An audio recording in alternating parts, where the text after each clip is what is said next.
Afternoon, everyone. Thank you for joining us today. College Discovery, we really appreciate it.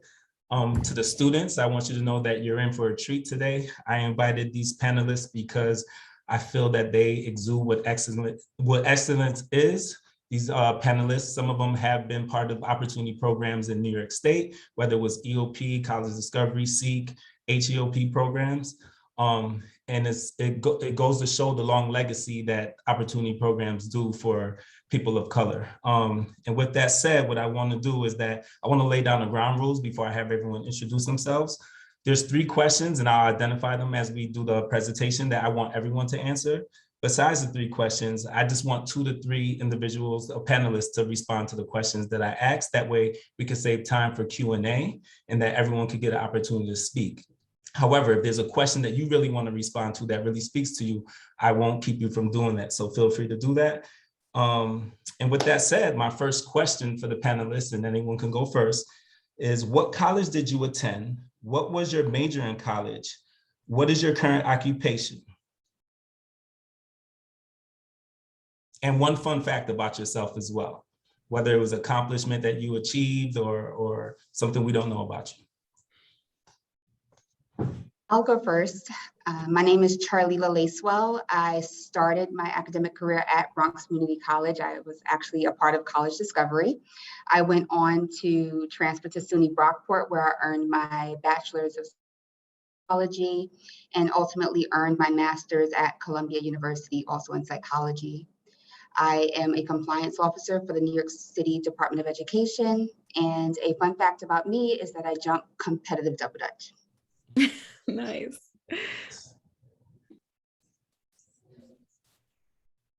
I'll jump in. Can you hear me okay, Gerard? Yes, we can hear you. Hi, everyone. My name is Natalie Carey, and I received my bachelor's degree in English and master's degree in public administration with a concentration on finance and leadership from SUNY Binghamton. So I see a lot of our alum here today. Right now, my current role, I am a senior vice president for a company called Nareit. I'm not assuming that anyone has heard of it, but we are commercial real estate investment trust, and I'll tell you a little bit more about that later. Fun fact about me is actually something that's new. I was recently a part of a group of women who got to ring the opening bell at NASDAQ. So it wasn't something that I had seen as a bucket list item, but it is. So I'm glad that we just did that. Awesome. Thank you. I'll go. How you doing? My name is Randy Sinclair. I graduated from SUNY Binghamton in 2003 with a BA in philosophy, politics, and law, which is sort of like a pre-law major. In 2007, I graduated from CUNY Law School, and currently I'm an prosecuting attorney for the New York State Education Department Office of Professional Discipline. And some fun facts about me: I'm married with 3 kids, and also I'm a professional natural bodybuilder. Thank you. I'll go. Hi, my name is Alicia Pennant. So I started my education off at SUNY New Paltz, graduated there, decided I was gonna do a different career. I went into business marketing, and then I went back to school, college in Rochelle, and pursued a career in nursing. So I'm in nursing as of right now, and I'm working on getting my master's. Fun fact about me, I became a gym buff about 2 years ago. Nice.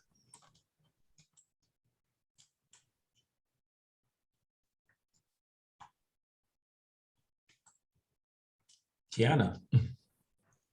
I was actually gonna volunteer. Good morning, everyone. My name is Kiana Walbrook. I am a director of workforce development. I started my education in SUNY Binghamton, like many people on this panel. I majored in English and sociology. Thanks, Clifford. I majored in English and sociology, and I got my master's in public administration with a concentration in policy. And a fun fact, I actually played varsity basketball in high school and thought I could do it intramurally in college, and I realized that wasn't my lane. So that's a fun fact about me.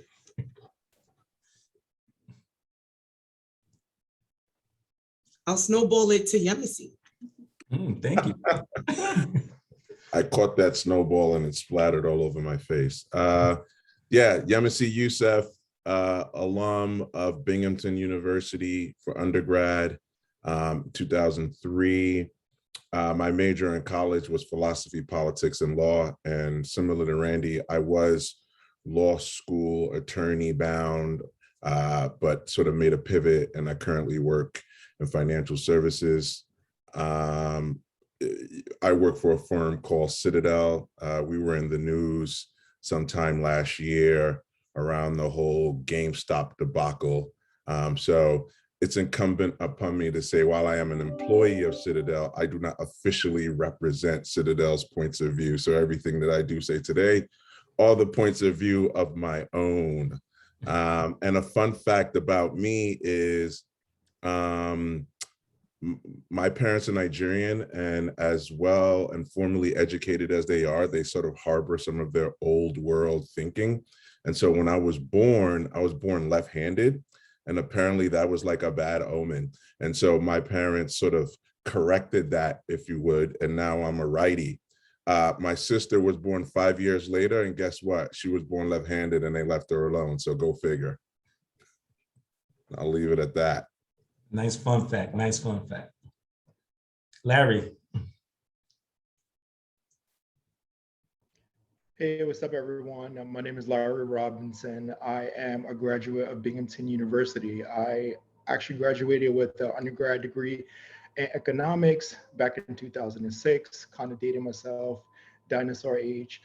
Outside of that, I actually work in digital marketing. I started working for all of the top search engine companies you can think of. Currently, I work at Google. Outside of that, on my leisure time, I actually enjoy spending time with family and friends. Fun fact about me is that I've been raising my younger brother since he was 3 years old, and he's actually a freshman in Binghamton University at this time as well. So it's a great accomplishment on that end to see legacy transitioning moving forward. But another fun fact is that I was a first generation high school graduate within my family. So it goes to show that despite whatever obstacles you're facing, or whatever adversity that's in your pathway, that you can definitely overcome it and achieve whatever you want. Thank you, Larry. I'm going to pass it over to Lady. Am I pronouncing that right? No, that's my colleague. I'm gonna pass it over to Alyssa. Hi, my name is Alyssa Arnold. I graduated from Colgate University. I majored in down the road from Binghamton. I majored in bio and English literature.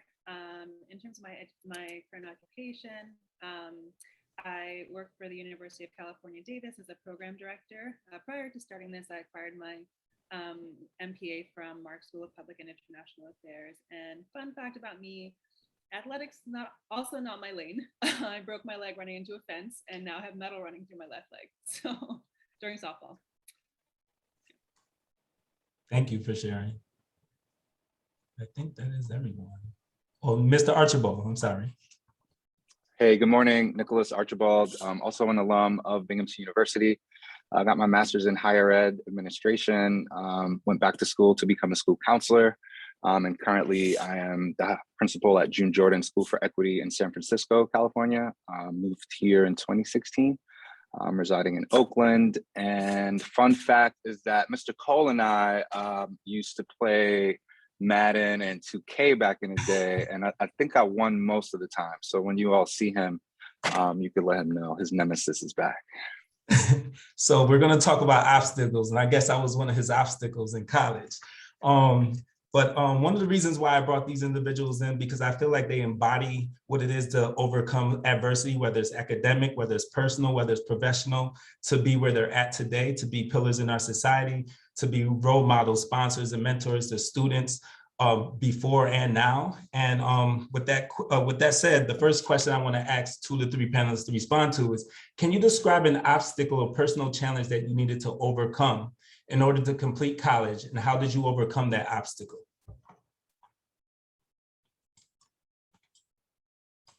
this is an interesting one, so I'm happy to lead off. So I think my entry into college was not exactly like maybe some of my peers in that as a high school student, it was always expected that I was going to college. Both of my parents are college graduates. They both have master's degrees. And so a lot of my high school friends sort of had to really weigh out the options and debate whether or not college was something they were going to do. And there were a number of reasons for that.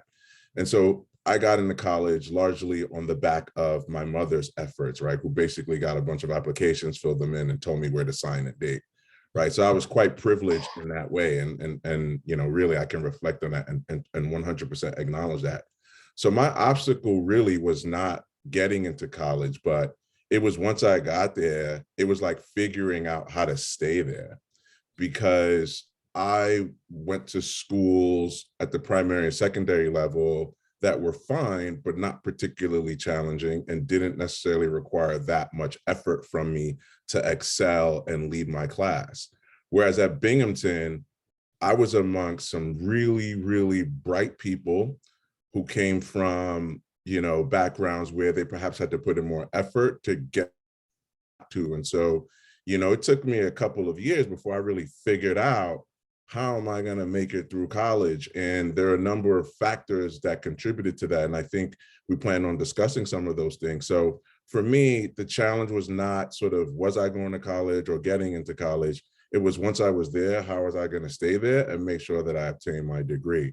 And it was really about figuring out how to put in effort through studies, teaming up with people who knew what they were doing, and figuring out how to make it through and get my degree.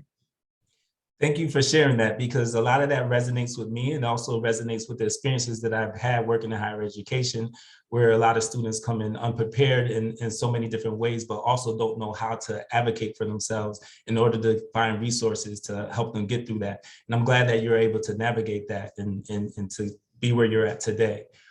Can someone else share? Yeah, I'll go in because I have something to add to that. Because I had similar experiences as Mr. Youssef. Like being in high school, everything was easy. I could wait to the last minute to study and do well on tests. And then my first semester in Binghamton, I thought I could do that as well. And I was in for a rude awakening. I remember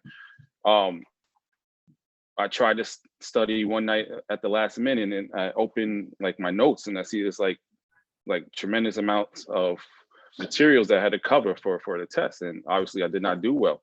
And that first semester I was on probation, and I had to find resources as to how I could help myself out. I needed to learn study habits, study skills. I took a course where it was, I think it was through EOP. I wasn't an EOP student, but I had friends who were EOP students, and they directed me to this one guy who had this course where the course was to build study habits, learn how to take proper notes, and that helped me out a lot. And that helped me out a lot to get off probation and then continuously do well each semester that I was in Binghamton, where I could finally graduate and use those study skills to do well in law school, where I'm now a lawyer. Nice, congratulations. And this is your second law. You used to be a district attorney as well, right? Yeah, I was a district attorney and assistant district attorney in the Bronx for 5.5 years, from I guess 2007 to 2013, and now I'm currently an attorney for the New York State Education Department. All right, thank you. Before I go on to the next question, would anyone like to share? I would. I think the biggest challenge for me as the first person to go to college in my family was that I had to navigate everything on my own. So it was literally trial and error.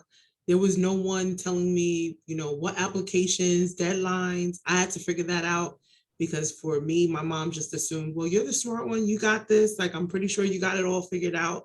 And then once I got into school, time management, you know, coming from a high school where you're in school from 8 a.m. or 7:30 a.m. to 2, and they're telling you where to go. And then now you're in college, you have these gaps. What are you doing with those gaps? Are you taking naps, waking up, getting into class late? I remember actually being in a class with Randy, and he used and I would come in late, like majority of the time. And back then, our professor used to have this thing where if you came in late, you had to sit at the front of the class, and it was like over 250 students in that lecture hall. And I literally would have to walk all the way down and sit in the front. And I quickly learned after that first semester, like most people, what you did in high school that worked wasn't going to work in this environment. And I literally had to figure out a study plan, writing my papers as an English major. I piled too many of the same courses in one semester. And I just had to learn how to manage my time. I had to manage my social life. I had to manage financially how I was gonna, I also had a job. So all those things I had to juggle. And I think that was the biggest obstacle, but it taught me the most that I needed to know in order to be successful and finish out on time. Thank you for sharing, because that leads into the next question. I think a lot of where we got into in life was through a lot of the experiences that we experienced in college, whether it was being part of an organization, whether it was volunteering, whether it was working multiple jobs, whether it was dealing with friends. So my question is, what was the most important course, activity, internship, and/or experience that college provided you with? I could jump in. One thing that I didn't think I was actually going to end up being in college was a resident assistant. And outside of just my coursework, being a resident assistant put me in a position to be around many different people from different backgrounds, different cultures, put me in a position of leadership where I was able to create activities and programs for individuals so that way they can share their backgrounds and educate others about where they're from and what they're about, and also create diversity amongst the environment that we live in. I think being an RA for me personally also put me in a position where I feel comfortable in my career communicating with anyone, because I have those experiences of communicating with people, seeing how they came up with in their background. And most times it's similar to what we're going through, but just on a different level. So I think that was really helpful for me, because it actually allowed me to have confidence within myself, know how I fit within any environment, and how I can actually provide output that would be beneficial to others. I love that you shared that, because we try to emphasize here at College Discovery for students to get out there, put yourself out there, and start networking with people, because it reflects the real world. When the individuals in college that you interact with reflects the real world when you're in that office setting and you're dealing with people from different cultures, backgrounds.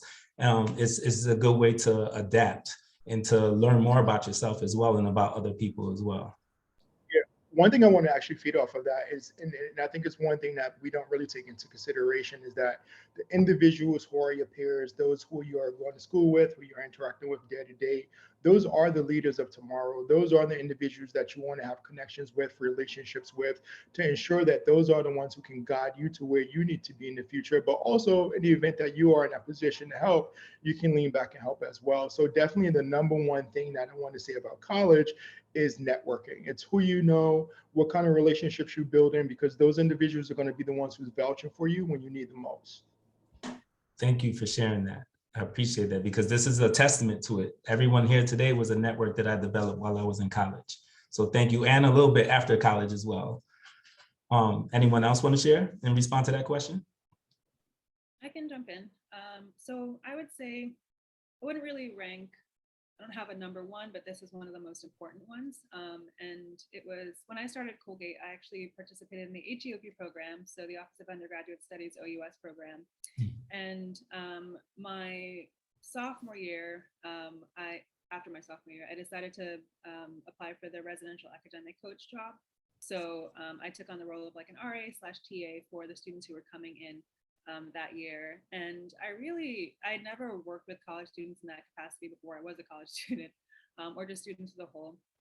And it was a really intensive time period. They had a packed schedule, a lot of requirements, a lot of expectations. They were just taking a lot of information, and just kind of going through that journey with them, pulling the all-nighter with them when they were preparing their paper for the final, on the final day. I think that was what sparked my interest in working with students in this capacity. And I guess I'll talk about this a little bit later, but what my undergrad experience shaped my current career. But that was really a pivotal experience for me in terms of entering the field of education and just enjoying the work and learning from my students. and growing with them. So, Thank you for sharing that, because I do recognize how finding love and a passion in something can lead to other avenues. So thank you. Anyone else before I move on to the next question?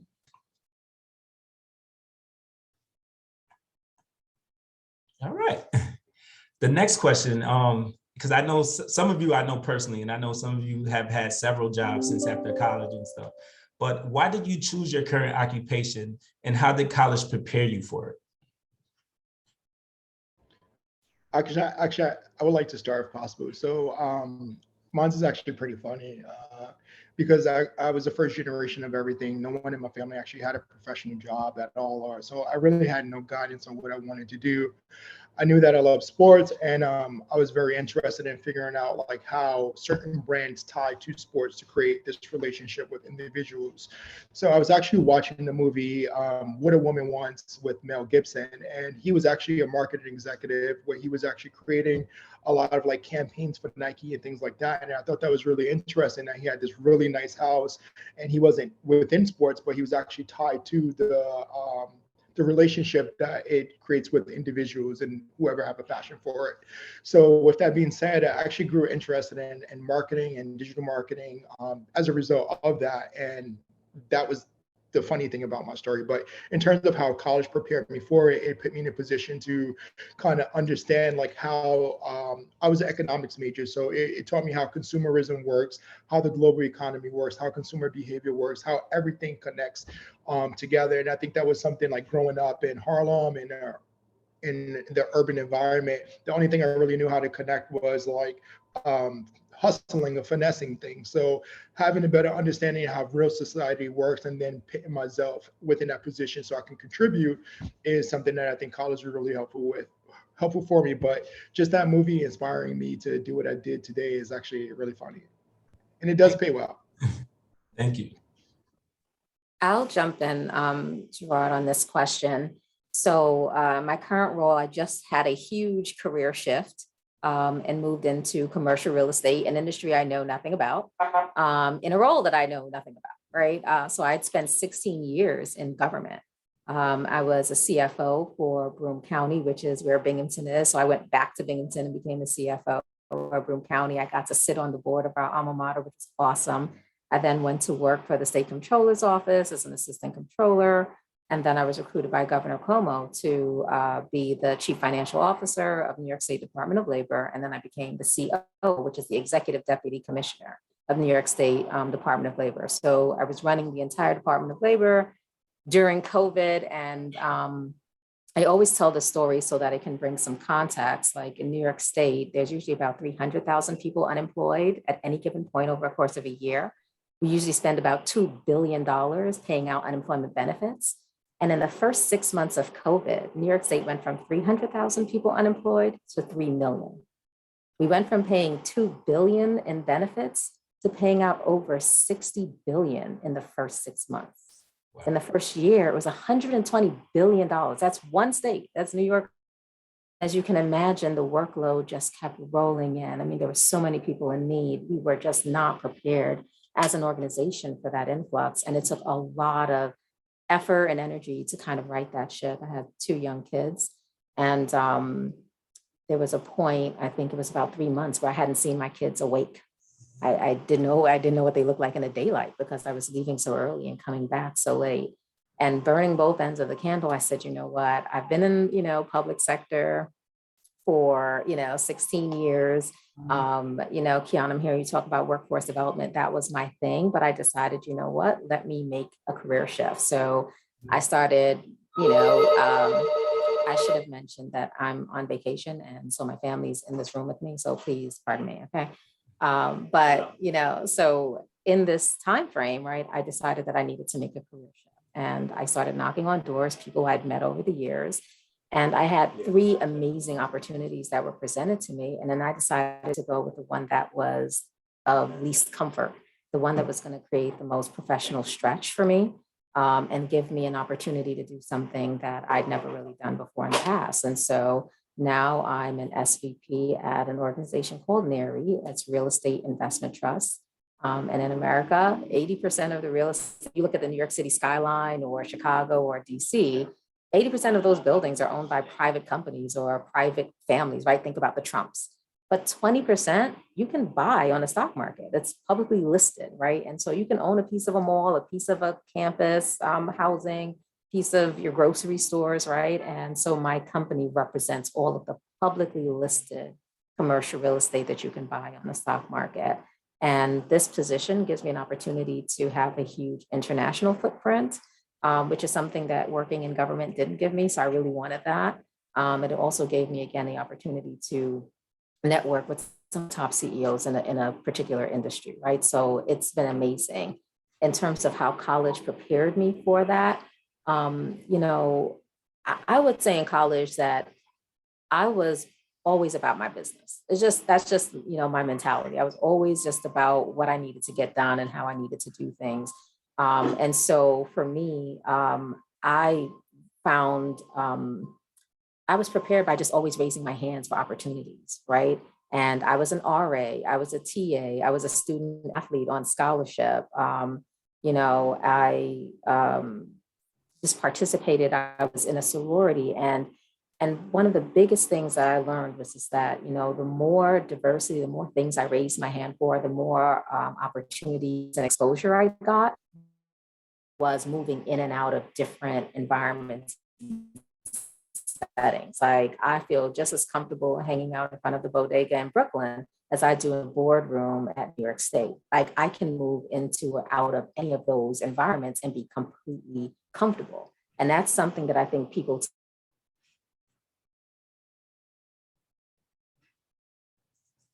We lost you a little bit, but I'm gonna segue that and say that you touched on a few different things that I want to discuss real quick. Is that one, I like the fact that you talked about stretching yourself, doing the things that made you feel uncomfortable in order for you to grow. I think that's something very important for students to instill in themselves and really understand that part of being in college is stretching yourself and being uncomfortable and challenging yourself so that you could fully develop those competencies needed for you to, you know, go into your professional career. The other part was also understanding for yourself that it's a right to change occupations because now other factors are involved, your family, your personal well-being, your mental health, your personal health. And I want students to understand that you may come in with a major, and when you come out of school, you may not get a job, or you may get a job and you may realize, hey, this is not what I want to do anymore, and decide either to go back to school or just try a totally different profession, and that's okay. And that's one of the takeaways I want to take from your story. It's a beautiful story, and I'm definitely proud of where you're at today. I will say that she was one of my mentors in college. Like she was one of my closest friends, and I learned a lot from her. So anyone else want to share before I move on to the next question? Yeah, I just wanted to jump in. I just kind of wanted to piggyback on like shifting gears and changing careers. So same thing, like I was in business and I decided to go into nursing, which is completely like night and day, going from like financial things and then going into bio and nutrition and microbiology. It wasn't easy, but it was definitely rewarding. So I just want to tell your students, don't be scared to make a change and go into something that is completely the opposite of what you thought you were going to get into. And I mean, something where you're always needed, always wanted. So the reason why I made a switch was because the market crashed. And, you know, at the time, marketing was not popping, the money wasn't good.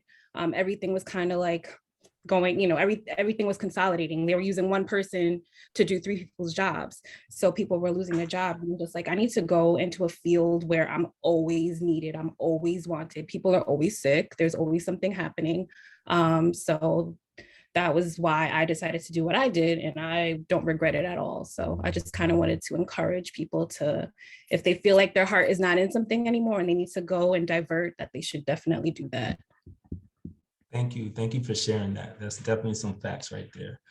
The next question that I have, and it kind of relates a little bit to what Mr. Youssef was saying earlier, when he talked about his parents filling out his application and everything, and how, you know, success, like going back to culturally where you have to write with your left hand or your right hand. But I want to pose a question, is what does success look like to you as a student? And what does it look like to you now as a professional? And I'm going to add a piece to it. Was it intrinsic or extrinsic for you? Mr. Cole, could I jump in really quick? Yes, you can. I was just wondering, I know it's 12:40 East Coast time, 9:40 here. I'm wondering, I'm looking down and I see Donaldo, Valeria, Tamia, and Clifford. And I was wondering if maybe after this question, if we might have an opportunity for them to introduce themselves, say hello, maybe chime in real quick. Oh, these are students, and Mr. Clifford Robinson is the director. Oh, okay. So yeah, just the students. I was wondering if the students had any questions. Cool. Got you.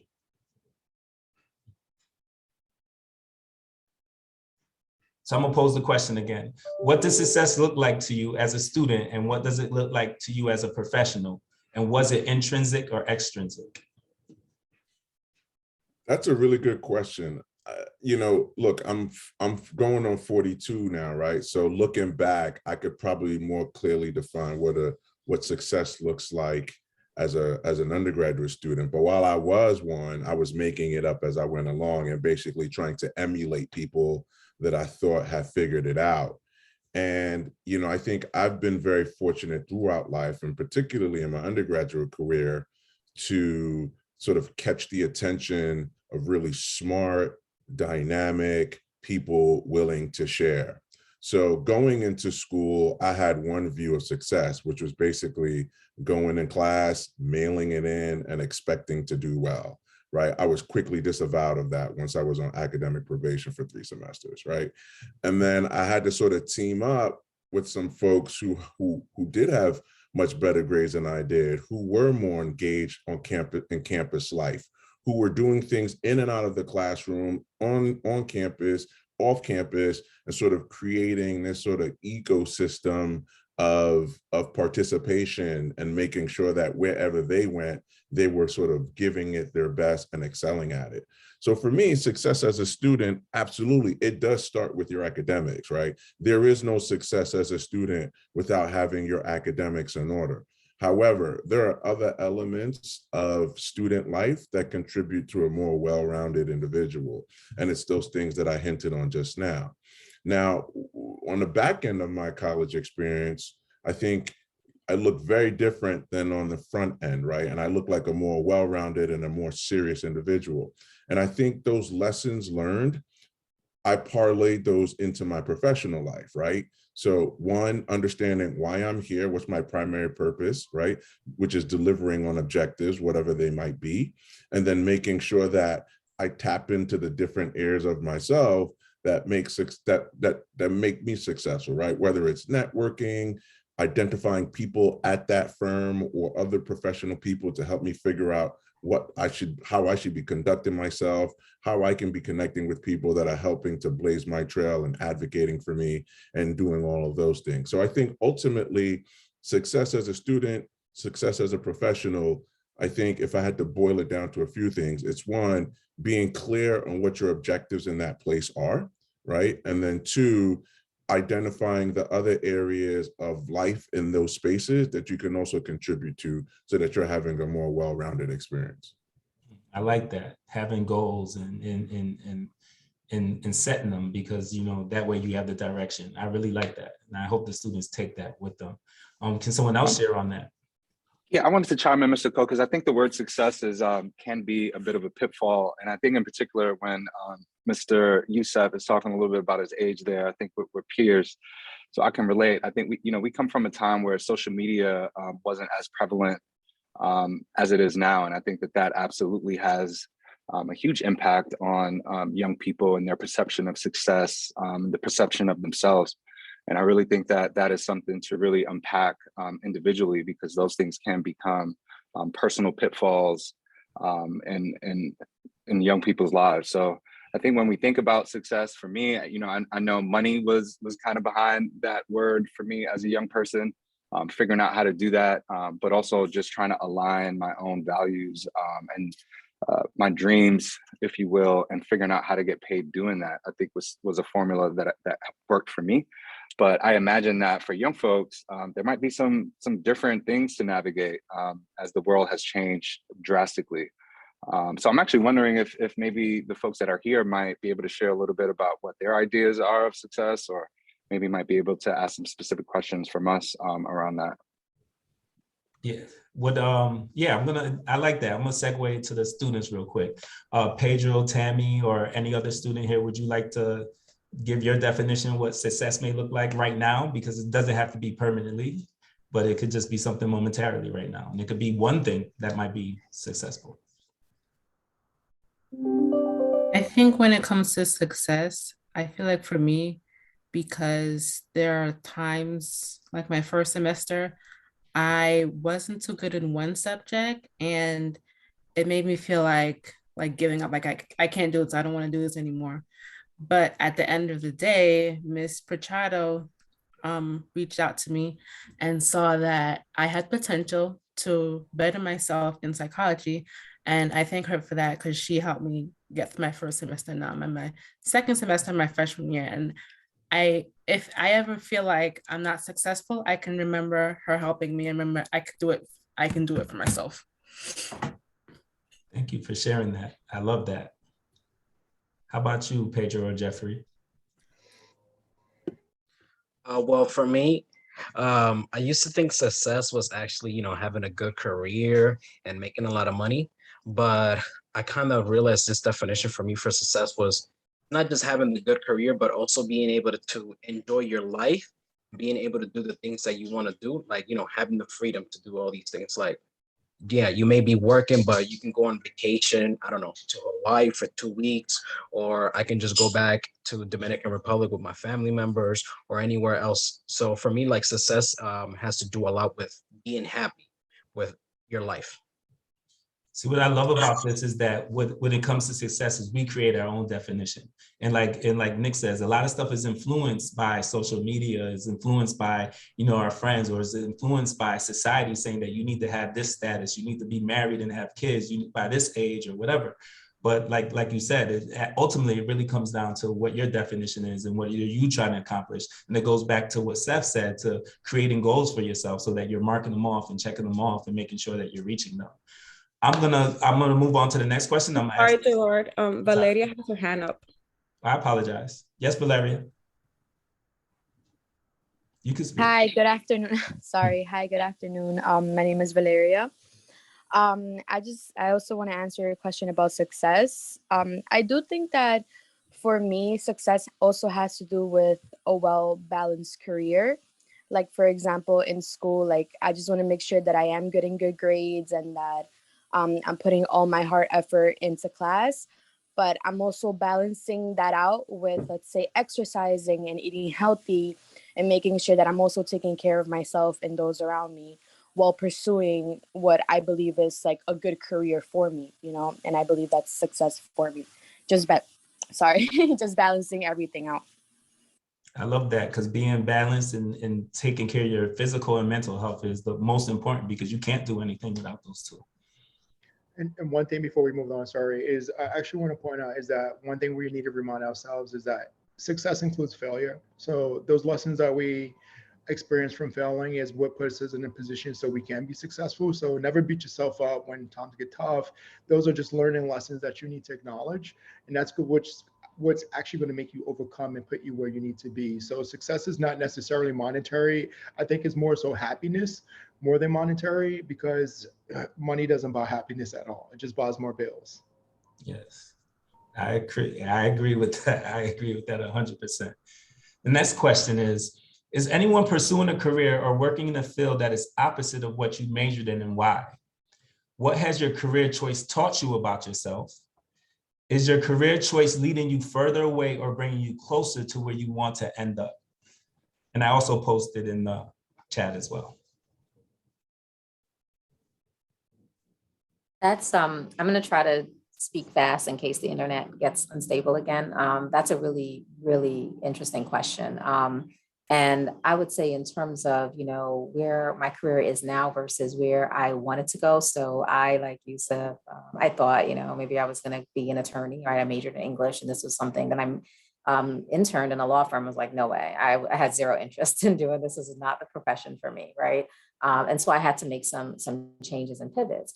But Tammy said something that just struck a chord with me. And I'm just, this young sister, I want to just continue to encourage you, because I was always good at math. I'm a quantitative person.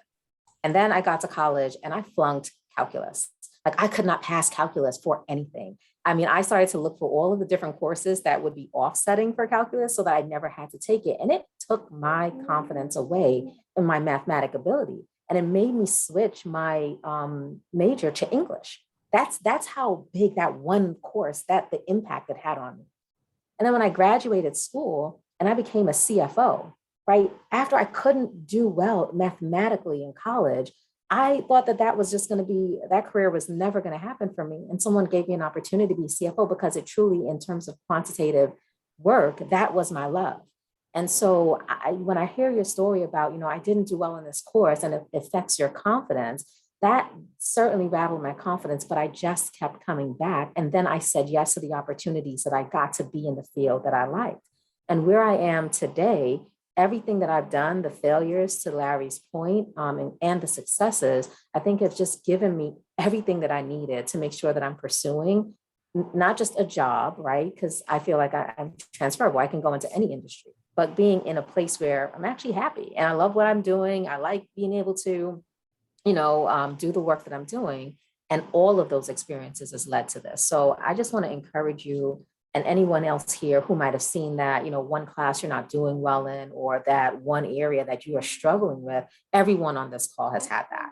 The only thing that I can say to you is that don't let it shake your confidence to a core. You find a way through it. I'm sure you'll be fine.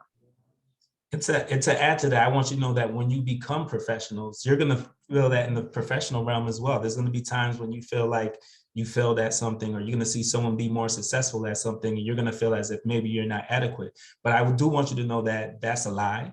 And number two, I also want you to know that there's data in failure, like Natalia was saying. There's a lot of data. It can tell you a lot about yourself, because not every failure is also somebody else's fault. Some of it's our fault for not preparing ourselves. Some of it's our fault for not taking the time to really research certain things out the way that we should.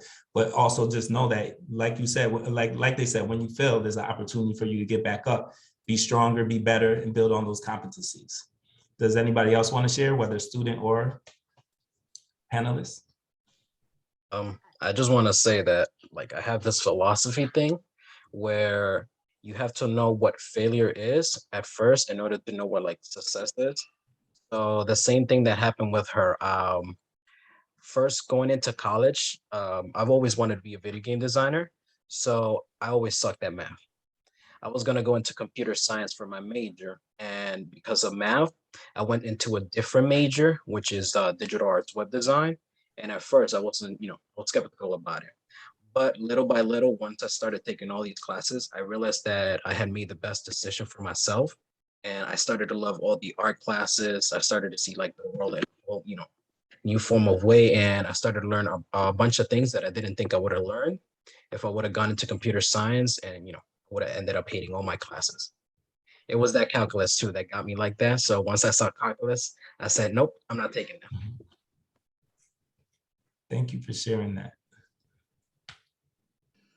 I just wanted to share that for me, it was statistics. I could not pass that thing for anything. And here I am at the Department of Education, and I'm a data analyst / compliance officer. So where I started was really, really bad. But I would be amiss if I didn't mention that internships were very important during my time. That's why if I would have, my first internship was after my master's program. And then I was just thrown into psychology, and I realized that it just wasn't for me. So I went so far in my career to now I'm applying for my PhD program. So I'm waiting for a response. But if I would have gone through that in my undergraduate stage, I would have known that it wasn't my career. So I learned a lot. I don't take nothing is law. Major you earn your degree in, you will use it moving forward. And in some capacity, it will never, your education is so important in any field. So even if you pivot and you shift, just know that it was not for naught. You will use it. It's so funny that you say that, because when I started college, my first major was, my first major was psychology, but I didn't do too well in the classes. I was like, this ain't for me. So I did English. And I think it was important for me because I found something that I built a winning streak on. And I was able to say, this is going to be the foundation of what gets me through college. But now I pivot back years later, I noticed that throughout my life experiences, I learned certain counseling competencies, psychology competencies to be in the role that I'm in. So it's funny how it could come full circle and you end up using the skills that you had also thought that you would never be able to use in your life. So that is I find that to be very interesting and really dope, to be honest with you.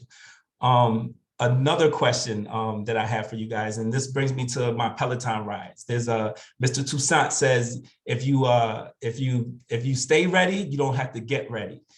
So what are some of the skills that students should begin to acquire or develop in order to be successful after college?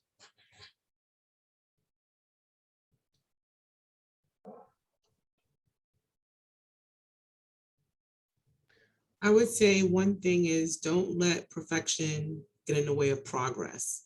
Do it scared, do it regardless. There's going to be things that feel challenging. The more you have to push yourself and really dig deep for some of those skill sets, it's probably worth doing. So don't run away from the challenge. Don't be afraid of the failure. Do it scared. There's a lot of things that we may be hesitant on, but it's probably because there's a breakthrough or your answer on the other end of that hard task or that hard class or that challenging professor that for some reason, you just have to have a lot of conversations with maybe your advisors about. Keep pushing through because it'll let you know a lot about who you are and where you're going and also your strengths, right? So I would absolutely say, don't try to be perfect, but just be in it. And I think as long as you participate and you show up, a lot of things are going to, don't be so hard on yourself about every failure or everything that's not exactly how you want it to be. And it took a long time to learn that.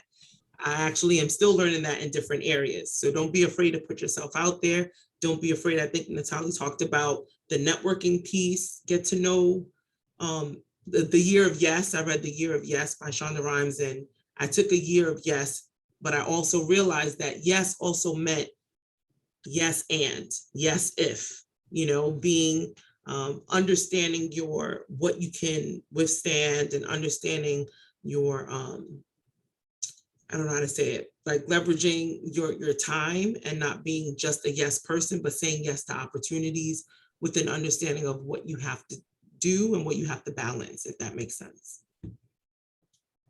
Kiana, that you took, listen, I'm sitting here giving you all kinds of applause, and because that is true to life, that's one of my top quotes. The only other thing that I would add to that is take a class in public speaking.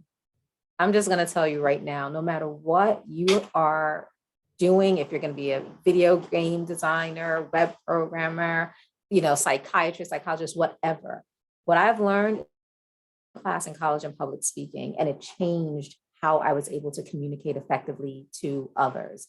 And that ability to present your thoughts, your ideas clearly, concisely, like it is liquid gold. And so I not only did public speaking, but after I became the CFO of Boone County, I realized that I couldn't talk to the press. I didn't know how to speak to the media. And so I joined Toastmasters. So if you've never heard of Toastmasters, like I would just encourage you to join Toastmasters. I was already in my professional career. I was already out of college, but it taught me so much about learning to effectively communicate my thoughts and ideas, especially those in a professional setting, which again, from, with kids who come from, the inner city, we don't necessarily communicate the way others communicate outside of the inner city. So you have to learn, like I said, to move in all of those different directions. So if there's one piece of advice that I could give, I would say find a public speaking class that you can take, use it as an elective, and that is something you'll carry forward with you in most of your career. I found it to be very beneficial.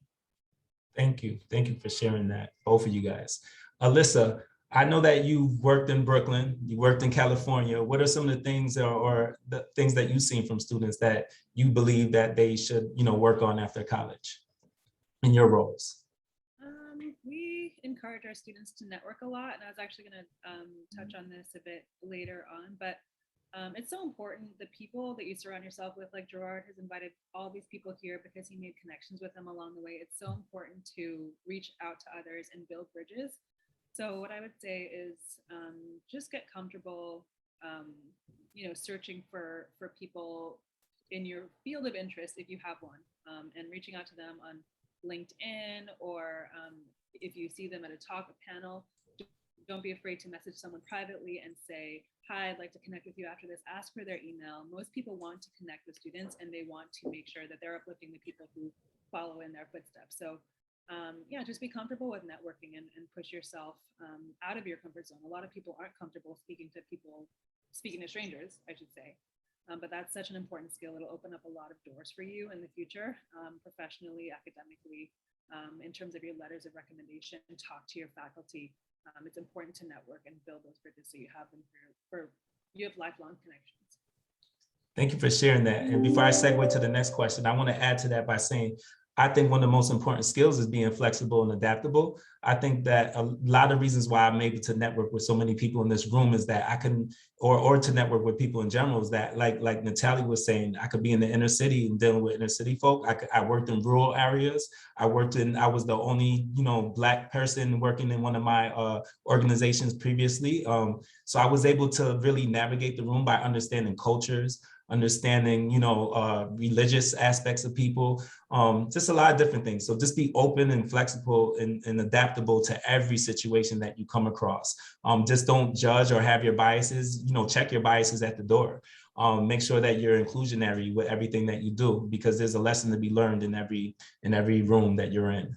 The next question for everyone, are additional degrees beyond associates or bachelors needed for your line of work? And I ask this because a lot of individuals change jobs, and I know that some of you guys may have went on and gotten more degrees, and some of you may not have, but you had the life experience that led you to where you're at. Yeah, I started off first as besides my undergrad degree, to become an attorney, you have to go to law school, and prior to going to law school, you have to take the law school admission test, and then once after you graduate law school, you have to take an exam called the bar exam, which is a pretty difficult exam. So it's like a 2-day exam, like 6 hours each day. And in order to pass that, what I did was I studied like a job, like 9 to 5. I was in the library from 9 to 5 a.m. besides also taking a review course. I was in the library all day so I can make sure that I did pass that exam. Thank you for sharing that. Alicia, I know that a lot of our students want to be nurses. And there's been speculation that associate's degrees, bachelor's degrees in nursing hold a different standing in the hospitals or in a doctor's office. Can you elaborate a little bit on that? So my recommendation would be to get at least a bachelor's. You can have an associate's, but it will limit you. A lot of hospitals won't take associate degree nurses. You'll work in a nursing home or things like that. So if you want to open more doors, my recommendation would be to get a master's. And like I'm pursuing a bachelor's. I'm pursuing my master's right now because I want to go into administration. I want to go into leadership. So I would recommend going as far up as you possibly can. Just continue to open doors for yourself. Continue to give yourself the opportunities that you need. Once you get one, it's easy to get the others. You just keep piggybacking off of. So that would be my recommendation. And certifications are key as well. You can start with your bachelor's and just keep getting certified in different areas and different specialties. And that is also a great thing. If you don't want to go back to school for years, you can do a 3 or 4 month certification in a specialty. Thank you. Gerard, I'd like to chime in on this one because I think it's an incredibly personal and individual choice, and it's highly subjective. I think there are careers, there are professions where there's a clear path and there are clear certifications that you must obtain, or you just cannot be a valuable candidate in those fields, right? Randy is an attorney. You're not practicing law in the state of New York if you haven't gone to law school and taken the bar exam. You want to be a medical doctor, you're not operating on anyone's body unless you go to med school, do your residency, pass your boards, right? That's very clear. Nick is a principal. He had to do what he had to do in terms of his master's degrees and certifications. What I do is super, super wishy-washy, right? Like you could take almost any career path, right? And sort of make your way into it if you can, 1, demonstrate skill, and 2, if you've gone to Toastmasters like Natalie and you can sell, ice to an Eskimo, right? But in all seriousness, I went to school. I thought I was going to go to law school and become an attorney. I graduated in 2003. It was a very soft job market. This is right on the back of the tech bubble. Going into mortgage sales, did that for 2 years, got tired of it. Took 6 months off, did political activism in my neighborhood and with my tenants association, did that for free, got broke, said I need to make money. What can I do? I can read and I can write. Looking on monster.com, does that even exist anymore? I don't know. But then I found a job as a legal documentation review at a bank. Got hired, that was a contractor position, parlayed that job into a full team that they just stood up. And then I basically just figured out how bank middle and back office operations work. And each time I saw an opportunity, I sort of got, I engage people, I put through my hat into the ring, and to date, I've been fortunate. It's worked out for me. And, now I run a pretty significant team at a pretty well-known firm, and I'm able to pay my bills and then some. So look, there are a number of things you can do to make sure that you're set if you want to go down a particular path. But I think there are a number of themes that were covered today around not being fearful. It's okay to change careers. And I think it's perfectly okay to have interest right now at the collegiate level that you pursue and obtain, enter the job market, and then figure out ways how you sort of parlay your skill set and your ability to hustle into new and different things. So, there's no one set way to make that work. And that's the biggest thing I want to communicate to the students. I think that was well said. So I won't really have anyone elaborate on that because we also have a few minutes left. 1 second. Sorry, Gerard, one thing to cut you off, and I think this is really good. And I think what Steph is saying applies in the tech space as well. One thing I want to recommend is this book. It's actually free to download online. It's actually called the Google Resume. And essentially what it does is that it teaches you how to talk about tangible skills that you may have in the existing role or whatever you're doing that may not be necessarily professional, and how that can tie into the job that you want. So it teaches you how to communicate and sell yourself in a way that allows recruiters or any industry that you're interested in getting in to understand how you can contribute. So I definitely recommend that. I'll drop that in the chat so everyone can have. Thank you, I appreciate that. It'd be perfect for our students. For the sake of time, I'm only gonna ask one more question. I'm gonna leave time for Q&A and time for each panelist to give us one tip to the students. So the last question, because I think this is one of the most important questions for the students is, did you have any role models, mentors, or sponsors? And why is it important for students, or is it not important for students to have role models, mentors, or sponsors? So have you had one, and is it important to have one? Yes, I'll start. And I apologize if you hear background noise. They're doing construction upstairs. So I actually, as I mentioned earlier, attended Bronx Community College, and I was failing everything. I was supposed to be there for 2 years. I was there for 3 years and barely passed 5 classes. It was really bad. And I actually had a counselor. I don't know if she's still there, but it was Cassandra Bellaby Rosenberg. And she was like, listen, she was my mentor. She said, you're going to go down the path of your family and your neighborhood, and you have to get out of New York State. Like, you have to, remove yourself. And for me, the path was you finish high school, you go into the workforce, you help the family. Me wanting to go to college wasn't supported. So I was up all night. Everything was just really bad. So having a mentor that you can relate to, that understands what you are going through and what you need, and someone that can be honest with you, because what she was telling me, I did not want to hear. I was very angry and upset, but in hindsight, it was exactly what I needed. And mentors see beyond where you are. They help guide you, and they have your best interests at heart, even though when you're in it, it doesn't seem so sometimes, but just know that if you build a relationship with someone, keep that relationship, honor it, and listen to them, especially if there's someone that you respect and if they're on a career path that you desire to be on as well. Thank you. One more want to share before I go on to the.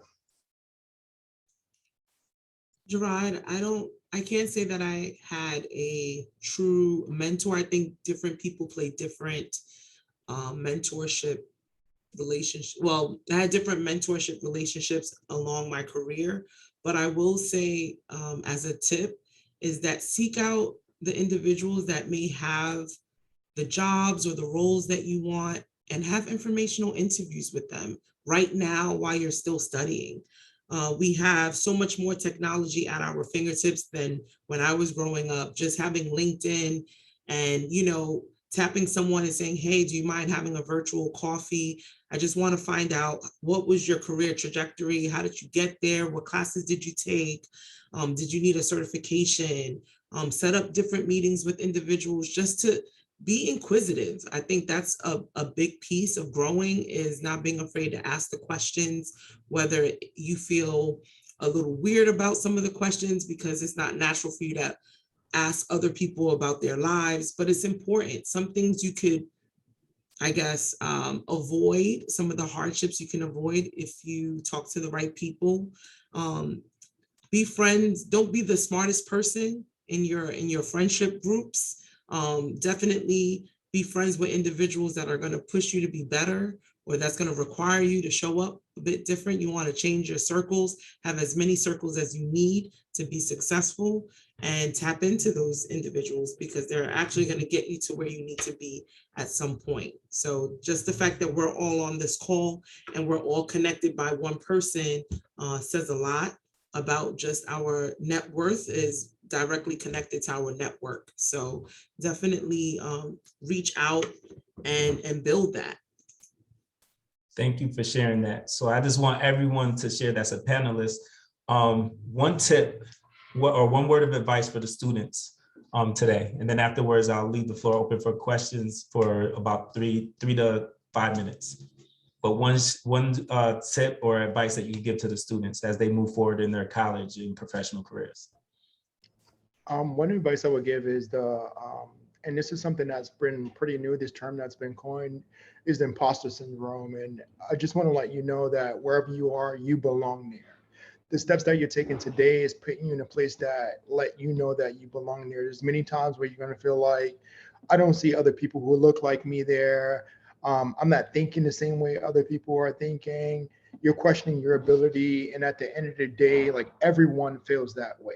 So it's a learning process where you're going to continuously learning, no matter how much of an expert you think you are, or how many degrees you hold, because life changes completely. I think one thing that Steph brought up before was the social networking aspect of the way things exist today in comparison to the way it exists in the past. And if you're not willing to evolve and learn along the way, then you're going to be left in the past. So definitely be open to that change, but also remember at the same time, you belong here, and you can contribute in any way that you think you cannot. Thank you, Larry. I would just say, see the value in your life experience. You're unique and you bring unique perspective to the table that no one else can bring. So just be confident in that and move forward knowing that into whatever space.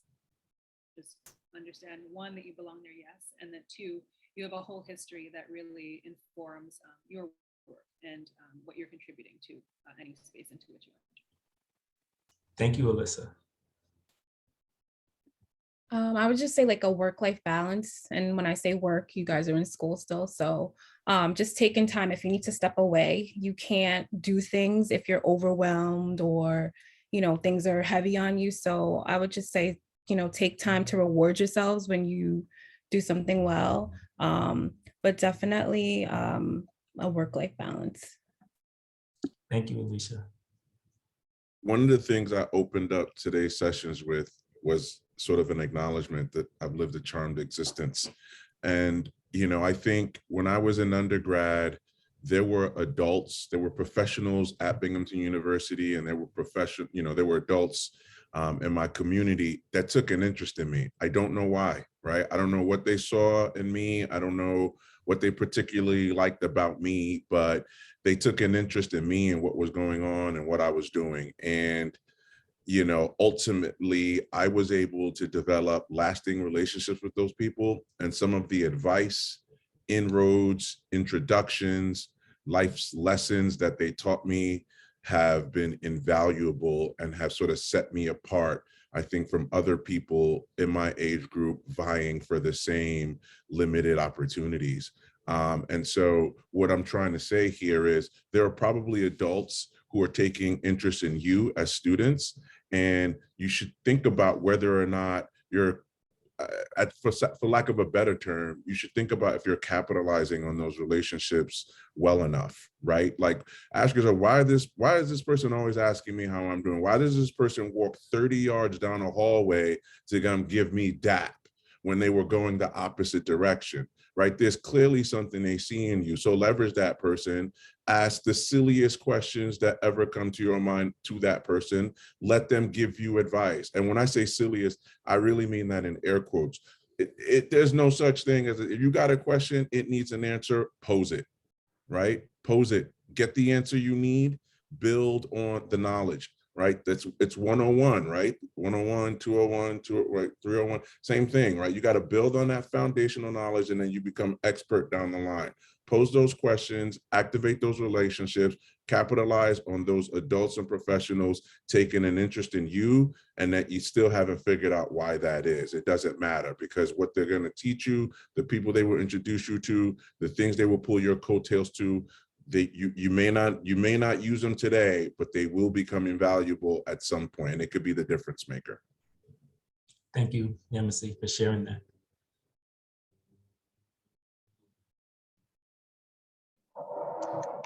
The one thing I would add is financial aid is important. So if you are looking to go on to advanced degrees, if it's in the private sector or universities outside of New York City or New York State, the last thing you want is to have your past taking away, robbing you from your future. So if there are any scholarships or grants that you can apply for, I highly encourage you to do so, because the last thing you want is to be successful in your career and happy, but then you can't even reap the benefits because you're paying for things. So one word of advice. Thank you, Charlie. Look, I would say, look at internship opportunities are vast and they're out there. Any company that you can think of that you want to work for or work with, like, just go Google them and apply for their internships. Most internships are looking to be filled or have students apply in October, November timeframe, right? And so I never really took full advantage of that. I was always very fortunate in internship opportunities, but I would say that you want to try to intern in as many different industries as you possibly can. So I think Jeffrey said you wanted to be in, game design or web design. Go look at EA. Like they want you right now, especially at this given moment. They don't have enough minority students who are applying for these internships, and every single industry is fighting for you.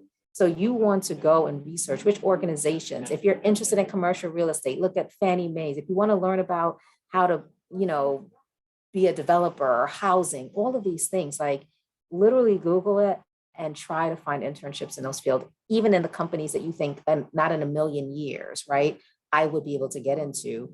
I would suggest to you that you do that. I recently met someone, I can't remember his name, but he was telling me a story that he wrote a note to, like, the head of an NBA organization, and they gave him an internship because he sent in a note to them. And now he's the president of one of the NBA teams, right? Like, from that letter is how that was the start of his trajectory, right? So I would just encourage you all to think big and plan for that, for those big thoughts, right? You will be accepted. I just want to give you the encouragement. You need to know that these companies are looking for you and they need you. Thank you, Natalia. Yeah, I would just like to add, just try your best. I mean, just forget the rest. Really, just try your best. If you're putting your best foot forward, you putting in the work, something's bound to happen successfully for you. Thank you. Thank you, Randy. Yeah, I think I would add something that I experienced a few years back when I got into this role is, I don't know if you're all familiar with imposter syndrome. This idea, this thing that we push up against when we don't necessarily believe that we deserve the opportunities we have, or don't believe that we're capable of achieving the things that we want in our lives. And I just want to, it might sound corny, but I think, believing in yourself is really a big part of you moving forward in any direction or, route that you choose. And then the last thing, and I know folks kind of touched on this, Natalie spoke about this and a few other folks, but just this idea of like resilience and being a lifelong learner. Yemisi talked about it, right? It's not necessarily all about the degrees that you get. I think it's the folks that are proactive, that are, have the grit to keep pushing forward. I think those are like skill sets that will, be helpful for you no matter what you do. So those are skill sets you can take anywhere. And I find that, as I've progressed, I think that those things are still the tools that kind of push me, catapult me forward, and is the difference maker when you're looking at the competitive market, when you're comparing yourself to other potential candidates. So I think those are the things that I would like to leave you all with for today. Thank you, Mr. Archibald. I think Kiana's the last one. Or did she go already? Oh, if if I had to leave any lasting idea or gem, it would be, don't necessarily think about the end, be in the present and take those opportunities as they come, because you don't know. I feel like everyone's on their journey to where they're supposed to be. So whether you start out in nursing and then you end up in finance or vice versa, just take the opportunity and see where it leads. You probably need to learn a certain set of skills that gets you to in front or at the table that you're supposed to be, but you won't know that until you give it a try. So I would just say, let some of the experiences guide your journey as well. Thank you for sharing that. And I want to say thank you for everyone for sharing your story. I really appreciate you guys. I say this from the heart, because a lot of who I am today is because my interactions with each and every one of you. I really value you, and I value our friendships that we have. And because I don't call just anyone friends, but I call people who have high integrity and who push themselves and who show love to others. And I want to say that y'all are some great individuals. And I hope the students take something away from what you said today and instill those values in themselves and push themselves to be great, because you're already great. You just could only get greater. But if you don't mind staying for 2 more minutes and accepting 2 or 3 questions, if students have questions, I would appreciate that. If not, then everyone's welcome to go. And I just want to say I really appreciate you guys and thank you. So are there any questions by anybody? I actually had a question. So I'm really big on the whole connection thing with, college and the network. That's what I really was for me. So my question actually has to do with that. How many of you guys, I don't know, because of the connections you made either with a class member, a professor, or an advisor or something like that, took an opportunity that made you better in life or got you closer to your career from somebody? Sorry, if you guys get what I mean by the question? I get what you're saying. I'll answer it first. I would say for me, getting my master's degree, one of the people that helped me a lot was Kiana. Kiana helped me my first year. She was an MPA student from Binghamton. I did the MPA program here at John Jay.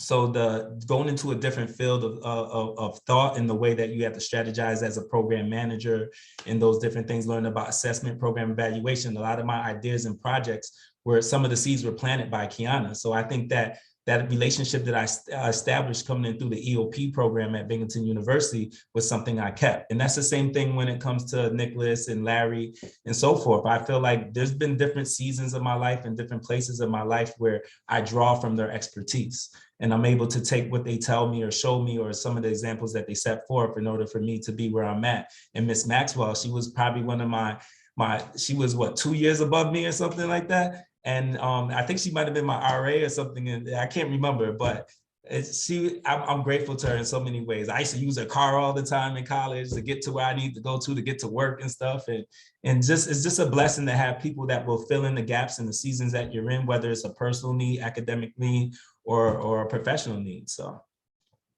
thank you all. I want to echo that. So Yemisi jumped off, but recently when I had made the career change, Yusuf reached out to me and said he was doing a talk like this, right, for Black History Month for his organization. He asked me to come be a speaker. One of the other speakers that he had participate in that event was this woman who is huge, works for this huge company called BlackRock. And I was so new, I'm trying to understand financial services, all of these other things. And so we were on this panel together. immediately after that, I sent her a note and hit her up and said, hey, I really need some of your time, if you wouldn't mind. You know, she's Jamaican. She was just fly. She like knowledgeable, like just an amazing human being. And she decided to give me some of her time.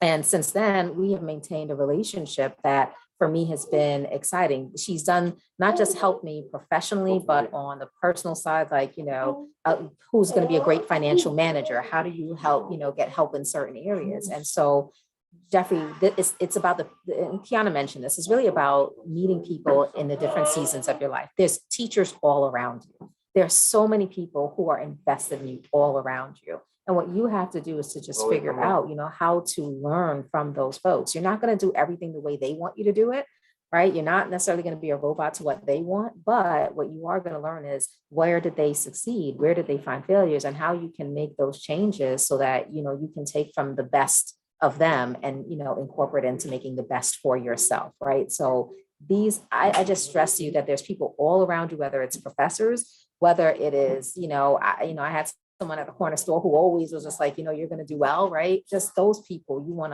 to hold on to them because they have your best interest in heart, and you can learn something from everyone, even if that thing is what not to do. Thank you so much. Any more questions? I have a question. So since like you don't really see and like in our, in different careers, I want to know, how did you guys overcome those challenges in like the career, like education? I see some people like in high school, I see a high school principal, I see a RN, I see those, but I want to know, like, did you guys do it because you don't see those us in that career, and like you want to like boost us up our confidence, or did you do it like mainly because you just wanted to? I could jump in if you don't mind. Specifically in tech, I started out at Yahoo, and I would say like maybe the comparison to like a domino is like the way I would describe it, where the majority of the people there were not of our background, and maybe one or two people there were not us. What I wanted to do was actually break down the barrier and show them that the representation that they see of us within the media is not what we are. I wanted to let them know that we can be within the same space, we can dominate this space, and that we're not just athletes or whatever the weird type of stereotypes that are pushed on us. And it was always my goal to be at the top of whatever percentage of the top workers were, just to show not just that like are capable of it, but like we actually belong here, we add value, we bring value to this company, and we'll continue to drive. I'm super fortunate that like those days are like well behind us now. It took about like maybe 10 years for that to happen within the tech space, but currently even now at Google, there's like a whole list that I'm on right now. If I could even share my screen, that it shows that there's a group that's just Black men of Google in America, and we're like all chatting every day. There's like so much support and things that are changing along the way. So your representation matters, you matter, you being there matter. And honestly, like never let anyone deter you about why you should or should not be there, because we need you there. We need you to represent us in any form or facet that's possible. One thing I think that was really important where we spoke about like Toastmasters and communicating and things like that, but to some degree, I wanted to kind of like learn how to like strengthen my communication skills, but at the same time, not change how I speak, the tone, the passion behind it, because that's what represents who I am and where I'm from. So to some people, they may not feel like I speak intentional, because I want you to be able to relate to me as a normal person in any different environment that I am in. Did you want to say something, Alyssa? I felt like you wanted to say something, or you didn't. Oh yeah.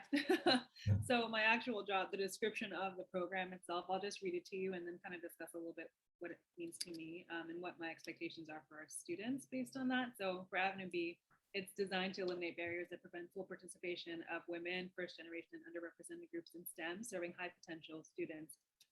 So that's why I chose to come to California. I literally moved across the country because I felt like this program really resonated with me. I was the founding director for it.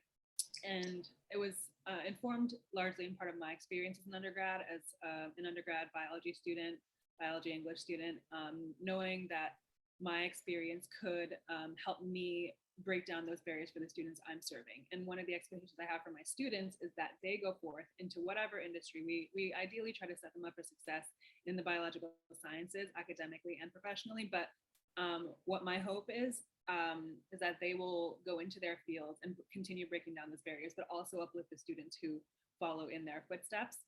So when you talked about us getting, or when you asked whether or not we got into these fields because we wanted to break down those barriers, that is 100% why I'm doing what I'm doing. I feel like, and I feel like a lot of the professionals in this room inherently just feel a need in their spaces. Whether or not you want to carry this burden, it's a burden that we carry as professionals and from underrepresented groups. And it's the same thing that our students are going to face in the future. So that is part of the reason why I do, or a huge part of the reason why I do what I do. And I hope that you can use that to, I guess, influence your work and yeah, just going forward.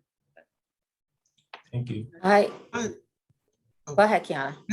Oh no, I was just gonna add that your 9 to 5 can highlight the skills and experience and education that you have, but you can always have a side hustle, a passion project that you then create and make a business out of. I think oftentimes we're always trying to get a seat at the table. Sometimes you can make your own table. And many people have, I mean, most of the gurus and influencers and all the people that you see on Instagram, it came out of this, I don't see a lane that speaks to my passion and who I am, so I'm creating one. And I think you're living in a very creative time right now where you can marry your passions and your professions together and you can make something amazing. So whatever you feel that, you know, of course, having a job puts food on the table, but if you can't find your love 100% in your job, you can always create another opportunity where then you can be the employer that creates this space where more people have a voice as well. That is, I think it's so important that people not think about a title. Like, you know, who said, what do you want to be when you grow up? And you have like, I want to be an accountant or a doctor or this or that, right? Think about the things you love. And then we'll find a job that matches those things together. And it may be a title you've never heard of or you've never thought about, right? When you start to think about, okay, I love traveling, I love public speaking, I love, quantitative, analysis. Like these were the things that I loved. And I said, when I had to put pen to paper, I had to say, this is the kind of job that I would want. I never thought in a million years that I would end up in commercial real estate doing this from where, from my background. But this job itself, when I looked at the, the job duties description, they were asking for me. I was like, look at this. They're looking for me specifically, right? And they'd be crazy not to hire me. And so that's the thing that I say to students. And when you're thinking about, for me, look, I want to be able to say to you, go after your passion and so on, but we all know that you do need to make money, right? A lot of us are supporting our families. A lot of us are, if you're first generation, people that you can go to. And so you are looking for something that's going to be lucrative. The point that's being made is that you can have both, right? But it's just, you have to really be thoughtful about how you want to pursue that. Tammy, you asked about like, what advice you give to someone who's looking for digital design. I know nothing about this, so Larry should answer this question. But what I did was Google top 10 digital design companies. And then I started looking at their internship opportunities, right? And now you just start applying to all of them. It's a numbers game, right? And try to make sure that you get access to those people. You are on this call with Larry.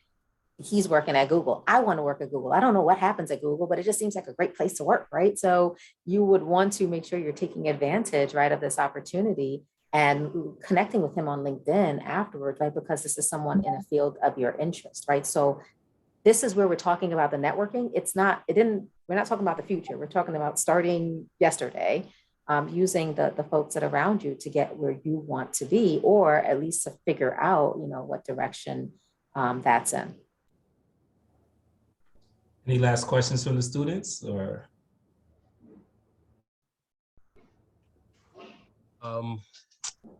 I had a question for Larry, actually. Oh my God, I can't remember the question. I know it has to do with digital majors. Oh yeah.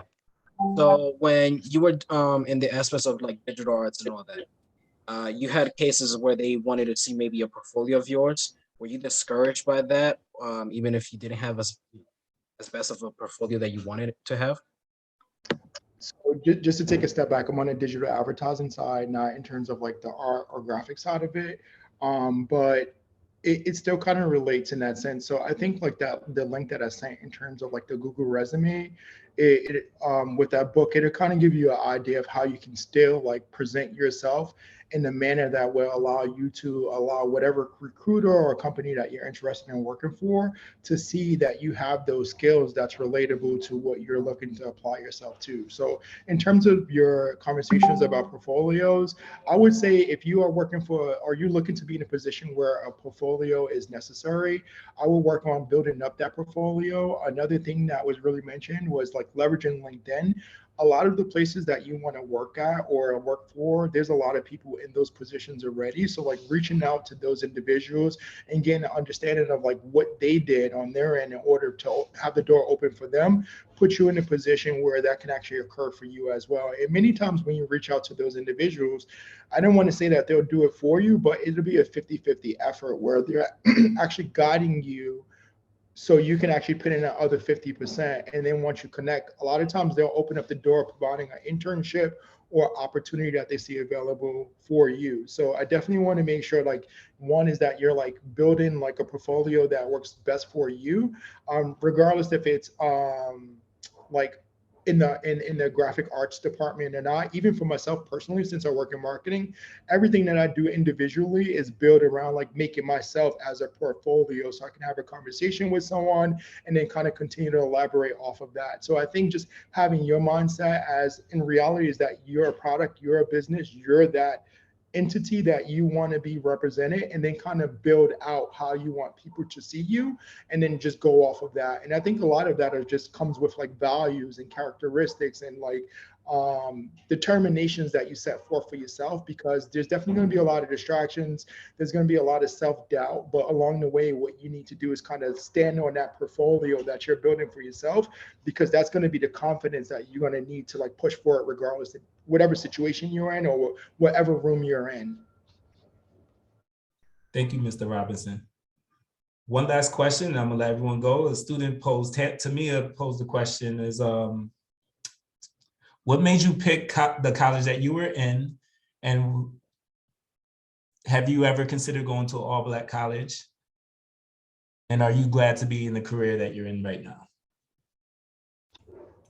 I can answer that. So I was set on going to HBCU when I was in college, because I did a college tour and I was like, yep, going to all-Black college.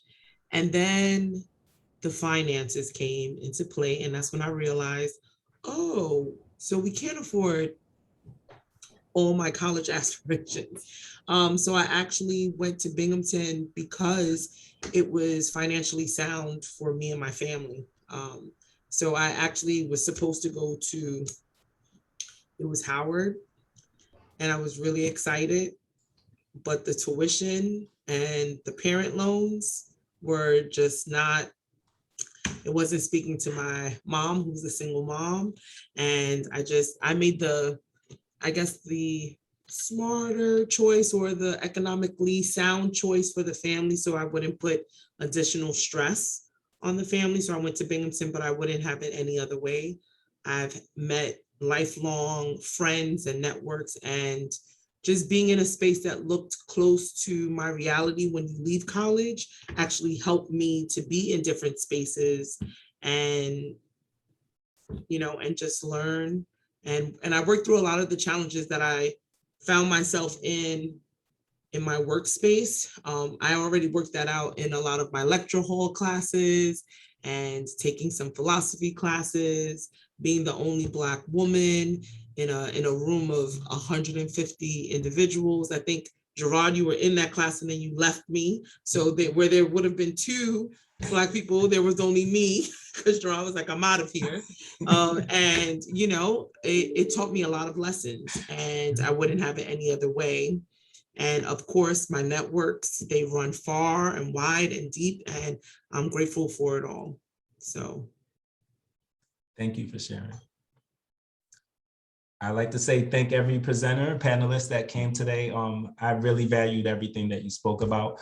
If you want more information about internships and job placement, I'll definitely send you a link for Miss Walbrook, and she can help you find a job, internship, work on your resume and things of that nature. If there's any other panelists that you wanna talk to more in depth, then I could talk to them and get their information and give that to you as well. But I just wanna say thank you for everyone for coming, and enjoy the rest of your day. Be blessed. Thank you. Have a great day, everybody. Thank you, everyone. I really enjoyed it. Thank you, everyone. Very nice. Like I said in the chat, it's great to actually know the people who had a hand in building the persona that you have today, Gerard.